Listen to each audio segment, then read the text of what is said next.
Hi, welcome to my channel. My name is Angela. Please remember to like, subscribe, and share. Before I get started, I want to go over my disclaimers. If you are in immediate danger, please call 911 or you can reach out to the domestic hotline at 800-799-SAFE, 800-799-7233.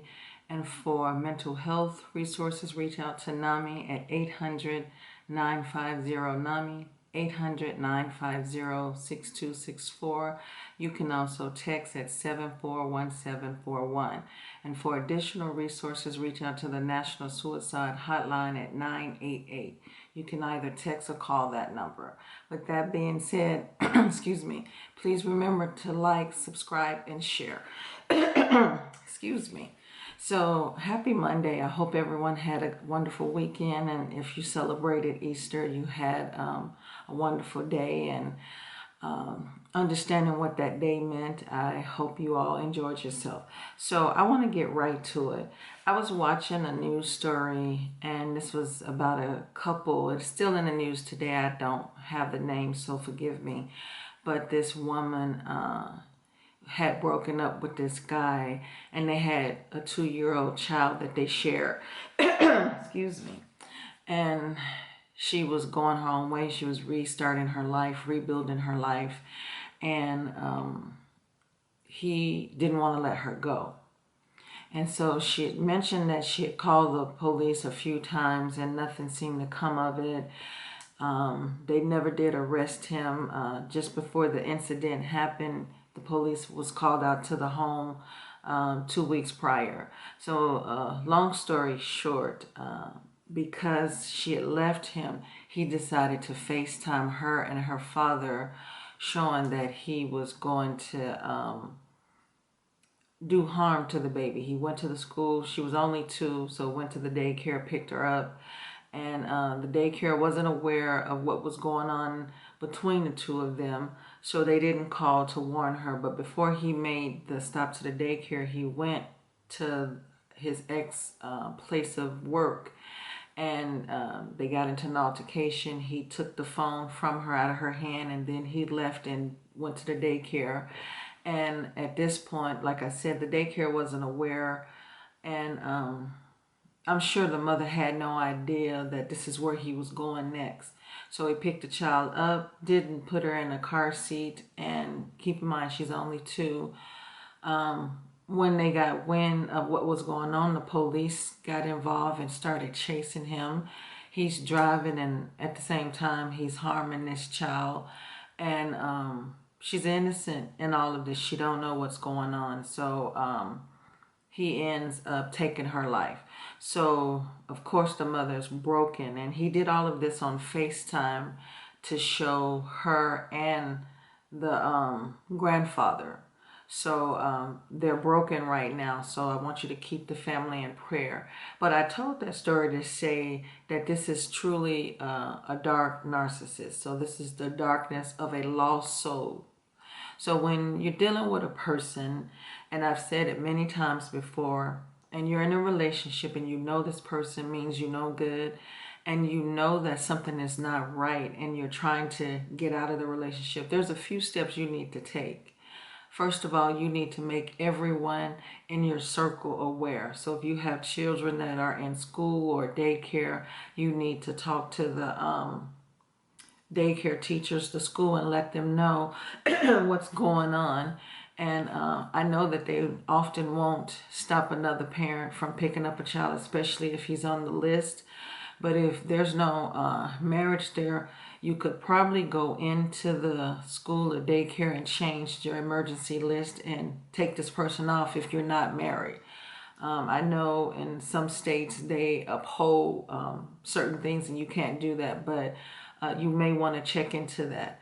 So I want you to keep this in mind. When you're losing someone, excuse me, that's not right in the soul, in the spirit, or in the head, and you know the signs that this person is really aggressive when you ever talk about leaving, and you just know they go into this woe is me and that you can't leave me and whatever, and sometimes they sucker you into staying longer than you should have.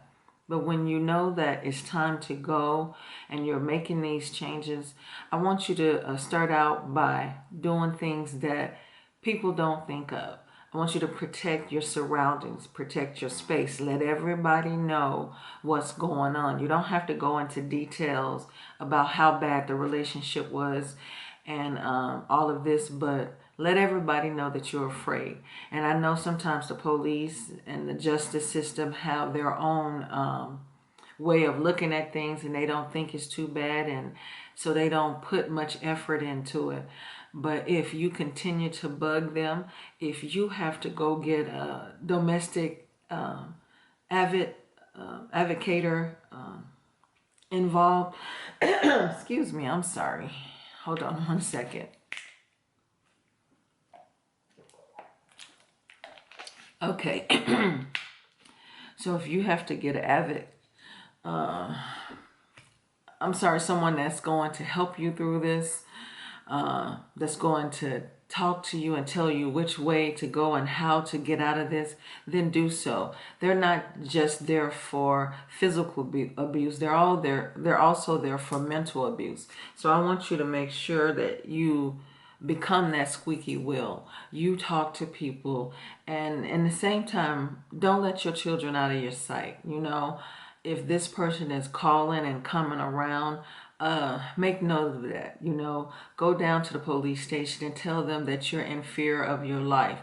And I wouldn't often say this, but sometimes it's worth being said.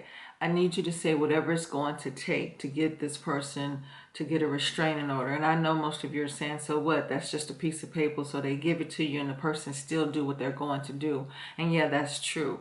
But since you know this, you don't want to be alone. You want to develop some type of buddy system. You want to make sure that you're not by yourself, and that you're not, and your children are being protected at all costs. See, because this is the darkness of a dark narcissist, and his soul is completely lost. They have nothing to lose. They will go above and beyond to make a point because you're leaving them. So I want you to think that your life is in danger, because it is. This person will do whatever it is to bring you down. And if they can't get to you, the next best thing, if you have children together, is to get to them. Now, I did mention that they shared a child together. He had no care about hurting his own child. And then they go farther on in the story and they mention that he has a brother that's disabled, and he was also abusive to the brother. So when you get in a relationship with somebody, stop rushing. You know, a lot of people want to just get into it and have somebody on their arms and somebody in their life for the holidays or somebody in their life for the long terms. What I want you to do is study this person that you decide to give yourself to or be with, and learn who this person is. Don't go down this road thinking because this person holds some sort of title that they're living up to what this title is. You know, I want you to find out who this person is, if they have mental issues, if they're just riding to the core, and then before you get vested, then you make your decision on knowing that you can't change who a person is. You can't change what they're going to do, so you walk away from this. Don't allow this person to invade your space. It's very important that you deflect whatever's coming towards you. Don't sit there and when you see something, oh, well, that's just the way this person is. And that's true. That's just the way they are. But do you need to accept that? No. So another thing, God speaks to everyone. You know before you get in a situation that it's not good for you, because that's that instinct. God talks to you. That's that gut feeling that you know, that we often choose to overlook because of free will, and we think that we can fix it, so we just go in knowing, well, it'll get better, or this person was having a bad day. When it becomes where they're having a bad day every other day, then that's who this person is. That's the trait. So you need to watch it, and you need to listen to your gut, and then stay true to who you are. You know, if there's something this person is trying to desperately change about you, don't allow it. You know, if they're trying to put you down and make you feel a certain way, don't sit back and allow it. I need you to stand up for who you are. Don't lose your voice in a relationship. I've said that many times before. Don't lose your voice in a relationship. So I'm going to end it here. If you know someone that's going through this, if you're going through this, watch it as many times as you need to. Share this video, and please remember to like, subscribe, and share it again. But don't lower your guards, because we all know it, whether you're spiritual or not, that the enemy is on the move and he's attacking us by any means necessary. Family, children, loved ones, friends. So you have to stay aware and abreast to making sure that you're protected. And I will see you again tomorrow. Thank you for watching.